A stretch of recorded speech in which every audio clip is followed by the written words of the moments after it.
Hello, boys and girls, and welcome back to Children's Storybook Corner. Today we have another installment from the Tall Book of Princesses, which is a treasure of classics that will last a lifetime. Cinderella, Rapunzel, and Sleeping Beauty are just some of the classic fairy tales you'll enjoy in the Tall Book of Princesses. 11 beloved tales in all, and they're illustrated beautifully by Alexia and Olga Ivanov's richly detailed artwork. It makes this book a treasured addition to every child's bookshelf. Today's story is as old and just as popular as Cinderella, Rapunzel, and Sleeping Beauty. This is the story of Snow White. Once upon a time, long, long ago, there lived a sweet-natured princess named Snow White. She was adored by everyone except her stepmother, the queen. The queen was afraid Snow White would grow up and be more beautiful than she. So each day the queen stood in front of her magic mirror and asked, "Mirror, mirror on the wall, who is the fairest of them all?" And every morning the mirror replied, "You are, my queen." Snow White was honest, charming, and kind. And just as the queen feared, with each passing day, her beauty did grow. One morning the queen awoke, went to her mirror. "Mirror, mirror on the wall, who is the fairest of them all?"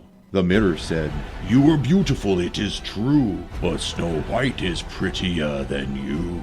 The queen was outraged. She called for a hunter to take Snow White into the forest and to do away with her. But the hunter could not do it. "I have done nothing wrong, and it is good of you to spare me," Snow White said. "I will run far, far away and live in the forest forever. The queen will never find me." Snow White walked through the woods until she came upon a cottage. Inside there were 7 little beds. "Some children must live here," she thought. She was so tired from her long journey, surely the children wouldn't mind if she just took a nap. That evening, the owners of the cottage returned, but they weren't children.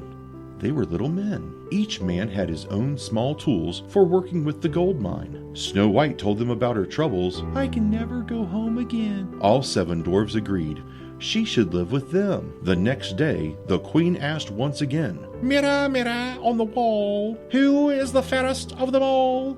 "You are beautiful, it is true, but Snow White is still prettier than you. You can find her in a secret den, hiding with 7 little men." The queen was furious. She disguised herself as an old woman peddling apples, but one of the apples was poisoned with a spell. The 7 dwarves threw a party just for Snow White. They sang and danced, and they played music. They cooked a feast. Snow White was sure this was the end of her troubles. In the morning, after the 7 dwarves left for the mine, Snow White heard a voice calling, "Apples for sale." The old woman held out the reddest, shiniest apple Snow White had ever seen. "Try one, my pretty, pretty." Snow White took one bite and fell into a deep sleep. The dwarves came home and were shocked to find her on the floor. They built a glass coffin for their dear friend, so all could remember her perfect beauty. A prince rode through the forest and came upon the glass coffin. He could not believe his eyes. He was so moved that he knelt down and kissed the girl. Snow White awoke. The spell was lifted. The queen was captured and sent far away so she could never hurt anyone again. Snow White and the handsome prince were married in a grand ceremony, and they lived happily ever after. And that is the abridged version of Snow White. Remember, abridged means very short. If you enjoyed this reading and would like to hear more, hit the like and follow button. Be sure to subscribe to my channel. That way, any new stories that I put out, you'll get a notification. Thanks for listening.